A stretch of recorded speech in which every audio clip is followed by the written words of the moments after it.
understanding the game we're playing. This game called work, or life, or love, or whichever one you want, or all of them. In game theory, there are two kinds of games. There are finite games, and there are infinite games. A finite game is defined as known players, fixed rules, and an agreed-upon objective. Baseball. We all agree what the rules are, and at the end of 9 innings, whoever has more runs, we declare the winner, and the game is over. No one ever says, wait, if we can just play 3 more innings, I know we can come back and win. Doesn't happen, right? You have winners and you have losers, right? Then there's an infinite game. An infinite game is defined as known and unknown players. The rules are changeable, and the objective is to keep the game in play, to perpetuate the game. When you pit a finite player versus a finite player, the system is stable. Baseball is stable. When you pit an infinite player versus an infinite player, the system is also stable. The Cold War was stable because there can be no winners and losers. It doesn't exist. That's not a scenario we want. And so you keep the game in play to keep it stable. And in an infinite game, because there are no winners or losers, what happens is players drop out when they run out of the will or the resources to play. And then they're replaced by other players. The game perpetuates. The players change out.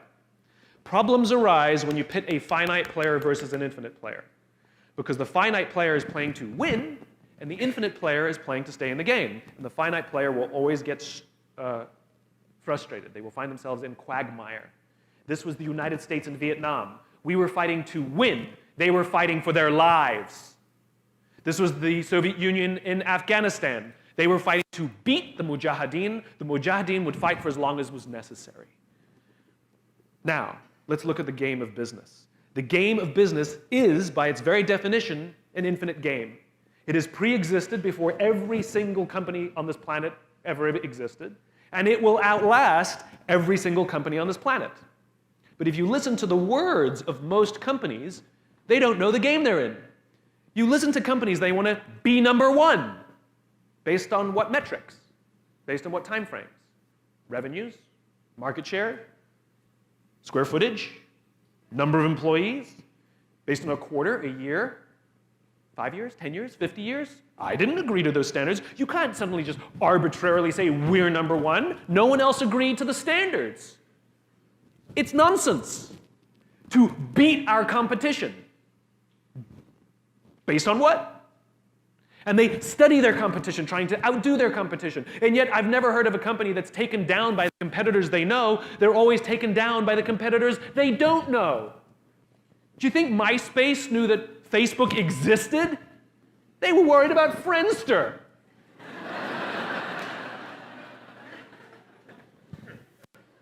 You can't make strategic decisions from studying your competition. You can make tactical decisions from studying your competition, but not strategic decisions. But when you listen to the way most companies play the game, they're in the wrong game. That's why they get frustrated. The great organizations understand that they're playing to stay in the game.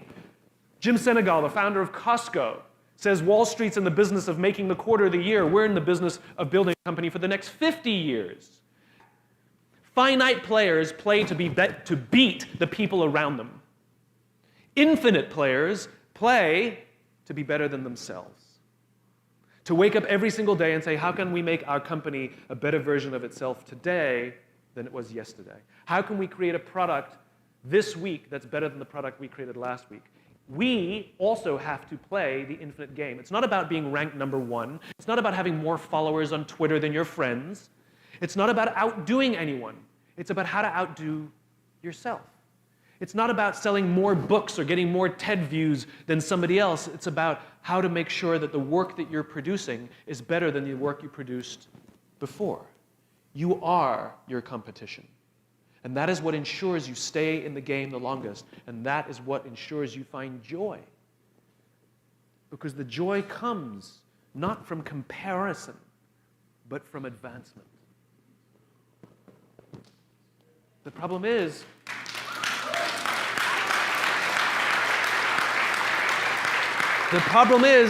we're human beings, and we love to compare. There's an entire section in the bookshop called Self-Help, and there's no section in the bookshop called Help Others. And the way that we fix the problems in the world is not by trying to demand that people help us. How can I lose 10 pounds? How can I find love? How can I find the job of my dreams? That's what all the books say. No, it should be, how can I help my friend live a healthy lifestyle?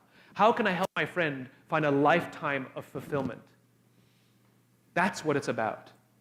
It's about service to others, because that's what it means to be human. Everything about our makeup, our biology and our anthropology, is designed to get us to look after each other. Everything about our makeup is designed to get us to take care of each other.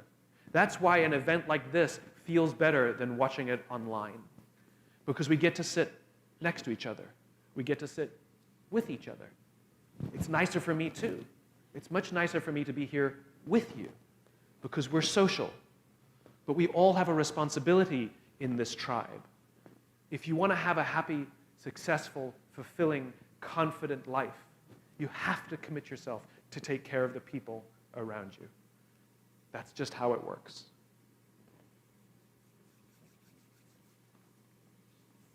Good?